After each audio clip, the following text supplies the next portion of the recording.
Magandang gabi mga masters, bali ngayon po ay 3 videos po ma-upload ko po sa aking YouTube channel. Tama nga mga masters, 3 videos nga po ma-upload ko po. Yon, what's up mga masters? Nandito na naman tayo sa panibagong araw, panibagong kabanata na naman ang pagsasama-samahan natin ngayon guys.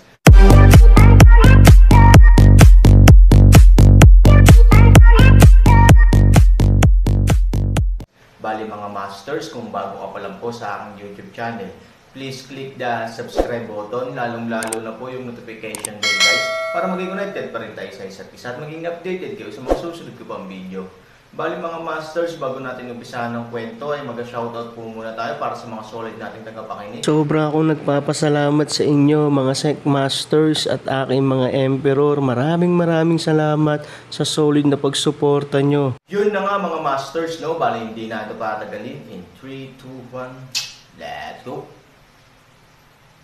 Mga masters, baka pwedeng hindi tayo mag-skip ng ads. Salamat mga masters. Ang bagong yugto ni Daryl sa Storytelling Channel sa YouTube mapapakinggan. Ang bagong kabanata. Nang marinig ito ni matandang Berhina, ito ay nagsalita at sinabi, "Huwag kang mag-alala Sec Master Daryl. Hindi lang naman ito ang nagawa ko. Madami akong nagawang mga kasuotan para sa aking asawa. Sa tagal namin nanatili sa bundok na ito kapag ako ay naiinip, gumagawa ako ng mga kasuotan na aking masusuot at ganun din ang magagamit ng aking asawa sa oras na makaalis kami ng aking mga kasamahan na manggagamot sa bundok na ito. Kaya kunin mo na ito Sec Master Daryl," sabi ni matandang Berhina nang nakangiti.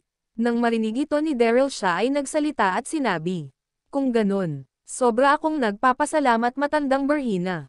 Sige na maaari ka na magpahinga," at si Daryl ay agad na naglakad at kinuha ang kasuotan at ang pamunas kay matandang Berhina. At si Daryl ay muling nagsalita at sinabi, "Hayaan mo matandang Berhina. Ang mga kasuotan na iyong ginawa ay magagamit ng iyong asawa at ikaw mismo ang magbibigay sa kanya. Mangyayari iyon, huwag kang mag-alala. Kaya magpahinga ka na at ako ay tutungo na sa likod ng iyong tahanan kung nasaan ang iyong palikuran," sabi ni Daryl nang nakangiti. Nang marinig ito ni matandang Berhina, ito ay yumoko at sinabi, "May nakita Sec Master Daryl. Magpapahinga na ako. Tulad ng sinabi ko kanina. Kung may kailangan ka pa ay huwag kang mahiya na gisingin ako," sabi ni matandang Berhina. Nang marinig ito ni Daryl siya ay ngumiti at sinabi, "Oo matandang Berhina, salamat." At si matandang Berhina ay pumasok na sa kanyang silid. Nang makita ni Daryl na pumasok na sa silid si matandang Berhina, si Daryl ay naglakad na patungo sa pinto na papunta sa likod ng tahanan ni matandang Berhina. At sa paglalakad ni Daryl, nakarating siya sa pinto at agad-agad niya itong binuksan. At sa pagbukas niya ng pinto nakikita niya ang isang maliit na palikuran. At si Daryl ay napabulong. Napakadilim sa likod ng tahanan ni matandang Berhina. At si Daryl ay agad-agad niyang nilabas ang kanyang Red Lotus. At ito ay hinimok niya sa maliit na bilog na apoy. At si Daryl ay lumabas na ng pinto sa likuran ng tahanan ni matandang Berhina. At tumungo sa palikuran upang makaligo. At ang Red Lotus ang kanyang ginawang pang-ilaw upang makita niya ang daan patungo sa palikuran. Sa pagdating ni Daryl sa loob ng palikuran, laking gulat niya nang makita niya na may maliit na bathtub at si Daryl ay ngumiti at sinabi, "Ayos sa maliit na palikuran na ito ay may nakalagay na bathtub. Tamang-tama ito. Makakapag-love-love ako," sabi ni Daryl. At si Daryl ay tumingin sa paligid ng palikuran. At si Daryl ay may nakita isang maliit na gasera na nakalagay sa sulok at gamit ang Red Lotus na nasa kanyang palad ngayon, ay nasindihan niya ang gasera at ito ay naging ilaw sa loob ng palikuran. At si Daryl ay dahan-dahan inalis ang kanyang suot na kasuotan at agad itong lumublob sa bathtub. At si Daryl ay napabulong sa kanyang sarili habang siya ay nakalublob at sinabi, "Sana ay nasa mabuting kalagayan si Brother Zubaji sa kamay ng mga engkanto. At sana magawa ko din mailigtas ang iba pang mga tao na nabihag ng mga engkanto. At ang sumpa ng hari ng mga engkanto sa mga matatandang manggagamot na naninirahan ngayon sa bundok na ito ay akin maalis sa kanila," sabi ni Daryl sa kanyang sarili at ito ay dahan-dahan pinaikit ang kanyang mga mata. Habang pinapakiramdaman niya ang lamig ng tubig sa kanyang katawan. Habang siya ay nakalublob. Habang si Daryl ay main team na nakalublob sa malamig na tubig sa isang maliit na bathtub. Ito ay nakatulog ng ilang oras. At sa ilang oras ang lumipas si Daryl ay dahan-dahan dumilat ang mga mata. Sa pagdilat ni Daryl ito ay napabulong sa kanyang sarili at sinabi, "Nako, nakatulog pala ako at mukhang ang araw ay sisikat na maya-maya." Sabi ni Daryl sa kanyang sarili. At si Daryl ay dahan-dahan tumayo mula sa pagkakalublab. At ito ay agad na nagpunas at sinuot ang kasuotan na binigay sa kanya ng matandang babaeng manggagamot na nagngangalang Berhina.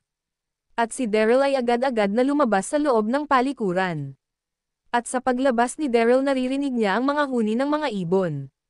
Ngunit ito ay hindi pa niya makita dahil may kadiliman pa ang lugar sa mga oras na ito. At si Daryl ay dahan-dahan niya hinimok ang kanyang spiritual na lakas at ang Red Lotus ay agad na lumabas sa kanyang palad. Nakikita ni Daryl ang paligid. At laking gulat niya nang may matano siya sa hindi kalayuan. At si Daryl ay napabulong at sinabi, "Hindi ako pwedeng magkamali. Mukhang ang aking natatanaw banda roon ay isang halamang gamot." Bulong ni Daryl sa kanyang sarili. At si Daryl ay naglakad dahan-dahan patungo kung nasaan ang natanon niyang halamang gamot. Habang nasa kanyang palad ang Red Lotus na nagbibigay liwanag sa kanyang dinadaanan.